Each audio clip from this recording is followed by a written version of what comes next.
All right, so let's move off the political angle on Syria for a minute. And let's actually talk about Syria and what's happening there, because I think that's the part that's getting lost in this. So over 100,000 people have died in 2 years. That's more people that have been killed in the entire Arab-Israeli conflict since 1948. I mean, it's absolutely horrific. Over 1,000 people died, obviously, in that chemical attack.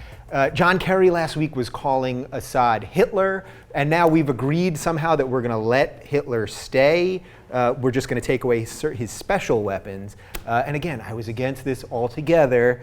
But did our own rhetoric now get us crazed? Because now we're just going to, even if we take the chemical weapons away, Assad can go back to killing. Yesterday, he started using warplanes to kill again for the first time in weeks, because he knows he has to pass now. But this is where I think this administration can not push it away from themselves, but at least later, say that something else happens again, or even if it's on a much smaller scale. Like, well, we kicked this to the UN. Well, we went through Congress, we did everything that you guys said that you would like for us to do it in a diplomatic and democratic way. Yeah. We did this way. And now, can any blame come back on us? Of course, a certain percentage can, because of the way that we built it up. It was such a big deal. But when, quote, Hitler gets back to doing the things he was doing as we described him, it's kind of hard to say that why didn't we take him out? And this is one of the lines actually that Obama mentioned that I thought was pretty good. He mentioned that we every time there's something going on somewhere else in the world, they said, well, where's America to clean this up? Or where's America to stop this dictator? And then he said, so then when I say, let's go and do something about this dictator, you go, whoa, what are you trying to do, taking over the whole world for? He goes, well, which way do you want me to go here?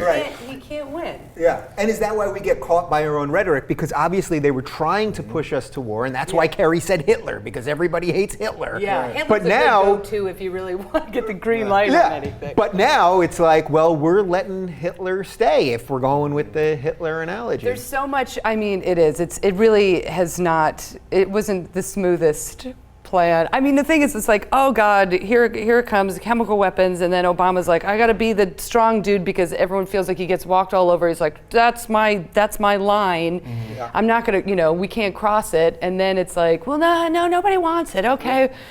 Okay, plan two. What else we got? And then it's like, if we're literally, it must be so bad if we're like, Putin's got a really good idea. We're going to get behind Russia. Which was a John Kerry mistake that became Putin's idea. Yeah. But all right, so just talking about the humanitarian part of this, obviously the 100,000 is awful. Yeah.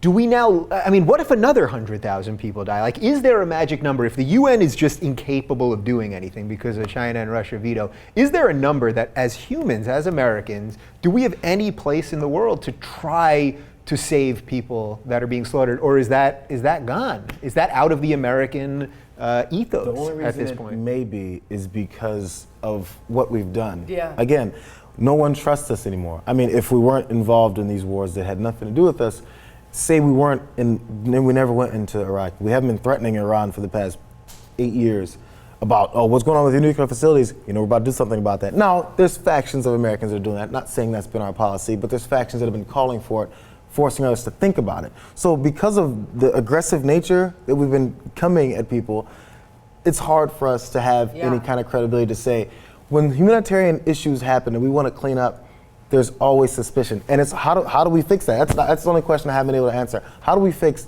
what our past, say, 12, 15 years has set up for people to not trust us to do anymore? Even American people. We're thinking, you're making up stuff to go into war. And why do we believe that?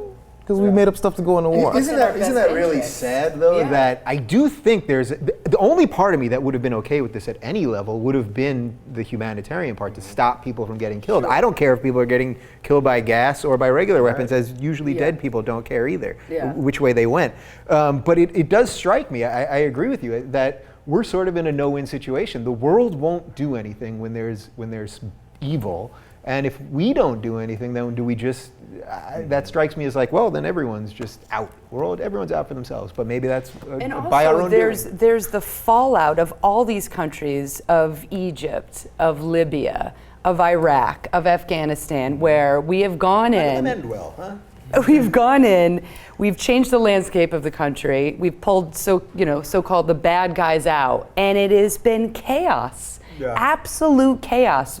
And when you're dealing with a country, whatever country that is, in the Middle East or wherever, where you've got so many religious factions, and you pull out like sort of the central authority, which I'm not saying is like a good thing or a bad thing, whatever, this evildoer. Yeah. Then you've just, we just try to insert democracy in all these countries that were democracy, in fact, maybe doesn't work. Yeah, think about Egypt is the perfect example of Yeah. this. They were run by a dictator for 30 years that we backed. Then they had a revolution against the dictator. They decide to vote for the first time. They vote for the Muslim Brotherhood, who's more extreme than the dictator. And then they have a coup, although we don't call it a coup, to then take out the democratically elected guy. By the way, we don't hear about Egypt anymore, so I guess that whole thing worked out, right? Yeah, you know what I mean? So it's, all right, so then what happens? So we go in on humanitarian level, take him out, get these weapons out. I don't know where you put the weapons. I guess you put them in, Siberia.